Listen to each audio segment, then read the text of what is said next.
È un piano poco coraggioso che non assume fino in fondo il fatto che il rifiuto è una risorsa ormai nel Veneto più che un problema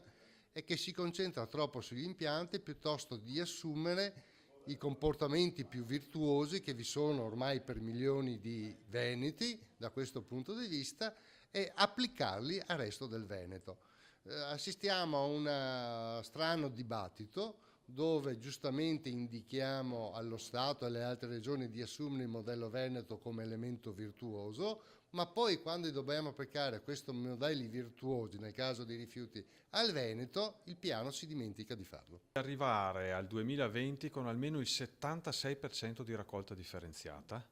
Questo ci permetterebbe di diventare un'eccellenza non solo nazionale ma anche europea,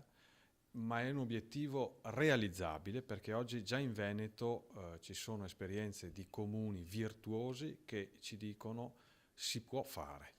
E questo significa anche ridurre fortemente la quantità di rifiuto che si manda a smaltimento, che sia discarica o inceneritore, e significa invece valorizzare quella catena di aziende, quella filiera del recupero e del riuso che oggi dà lavoro a più di 20.000 persone in questa regione ed è occupazione ed economia.